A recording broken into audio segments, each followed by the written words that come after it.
In the previous segment, I had asked Congressman Frank whether he thought it would be wrong for him not to pay the minimum wage to one of his employees. And he said he thought it would be wrong. And I asked him about his interns, how much he pays his interns. Apparently he doesn't pay his interns at all. And they answer the phone, answer mail, do several services for him. And so I was inquiring whether he didn't think that implied a double standard, when in his case it's okay not to pay the interns for doing work, but in the case of private enterprise, if they did something similar, they would be prosecuted under the minimum wage law for receiving services from people and not paying them the minimum wage. And that's where we left off in the previous segment. Well, you're quite wrong. Private enterprise that did what I was doing with college students would not be prosecuted at all. There was nothing in the minimum wage law, and I think, frankly, this is typical of the way you misstate things. There was nothing in the law regarding minimum wages that prohibits private corporations from using interns exactly as I do. Yes, they are here at their request. They have asked for this. These are college students who, during their period between college, have decided they want to learn more about government. I know interns who work, by the way, for the private sector. They work for the profit-making sector and the nonprofit sector, and they are not subject to prosecution. Your suggestion that if private people did what I'm doing, they would be subject to prosecution is absolutely fallacious. Well, if please, sir, having made that accusation, I would like to respond. Well, go ahead. You made an absolutely outrageous and erroneous accusation about me doing things that would cause someone else to violate the law. There are interns in private sector entities, and they are not subject to this sort of situation. Secondly, the interns are here on a purely voluntary basis. Unlike employees, they do not have to show up at a certain time. Your interns don't have to show up? No, they are under no obligation. Please stop interrupting me. I don't understand why you would want to do that, except maybe so I don't get to answer my question in a coherent fashion. The interns are here purely voluntarily. If they come in at 9 or 10 or 11, that's up to them. They can leave when they want to leave. While they are here, we in fact encourage them to look at the list of speeches, committee hearings, and other things that are going on, and to go and participate in any of them. They are not employees by the remotest stretch. They are under no obligation. If someone says, I will sit here for the next hour and work on this, I would expect them to do it. If people consistently volunteered to me that they could do X or Y and couldn't do it, then I would say, well, probably you should leave because I can't rely on you. But as a general rule, that anything they undertake to do is entirely voluntary. They do not have to show up at a certain time. If they want to leave the office at a certain time, they leave. If they don't want to come in for 3 or 4 days, they're free to do that. They do this because it's an educational experience.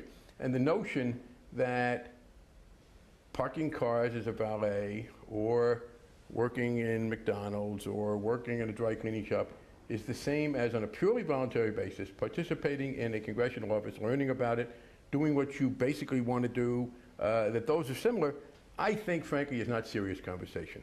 Excuse me, but I was informed by your office that in order to be an intern here, you have to make a commitment to work at least 3 days. I think you should check with your staff to see if that is a requirement in order to be an intern here. Yes, 3 days. Right. If they don't want to do it. They can't just come and go whenever they want. Oh, yes, they can, and sir. They do perform sir. services. And if a private company did the same, if they had a policy where in order to work for them, you had to spend time providing services for free, and then you could work for them. If they did that, they would be violating the minimum wage law. That is simply not true. You don't know what you're talking about. Okay, the fact we is that disagree on that. No, we don't. I'm going to respond. I'm going to respond to that. You're not going to make those. Okay. You know, this hit and run accusation mode of yours. You're not going to make that accusation and not have me respond. Well, you did already. No, but I am not responding to your later misstatement. No, private companies do this all the time. Yes, we do say, as I said, we'd like a certain minimum commitment of time, but exactly, is it 9 to 5 on every day? No.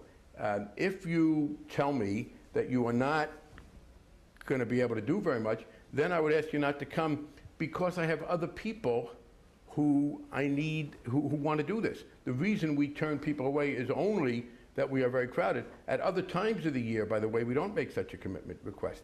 That is during the summer, when it is busy and it is competitive. But again, it is different. They are not under a time clock. They can go to lunch when they want to. They can show up here or there. There's a certain minimum amount of time that we think is useful for them as an educational experience. But it is also the case that this comparison with the private sector is flat wrong. I know many private sector entities in the media and elsewhere that have unpaid interns. And if you tell me you don't know of any, I'd be very surprised. I know of many places that have unpaid interns on the same basis, particularly during a period of break from school.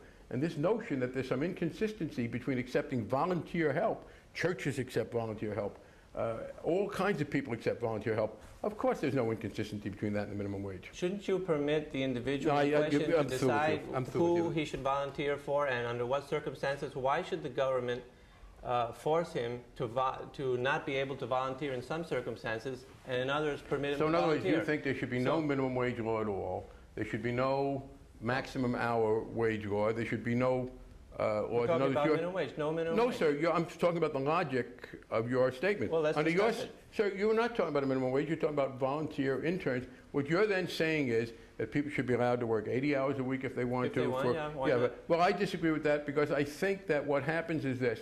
Unlike the college students. I'll tell you what, you keep talking, then when you're through, let me talk without interruption. Some people work 80 hours a week, don't they not? When you're ready for me to talk without interruption, I'll be glad to do it. Thank you. I think the reason we do this as a society is that we believe that people in economic dire straits, people with families to support, will be forced, if there is no law to protect them, to work in ways that will be disadvantageous to them and ultimately to the society. And we believe that, for instance, I assume you're against the right of employees. Well, let me oh, no, against ask you a question. That's the last time you're going to interrupt me. The interview is over, sir. But I will not continue. Assuming, sir, well, you continue to interrupt me. You want to know what I think? No, I tried to answer the question. I think the viewers want to know what you think. Let me just ask you a question on the subject. You've already been here for far longer than you've told me you wanted to be here for. I just want to wrap up. I now instruct you, sir. Can we just wrap up the interview? Let me be very clear. You asked me if you could come here at 1:30 and do.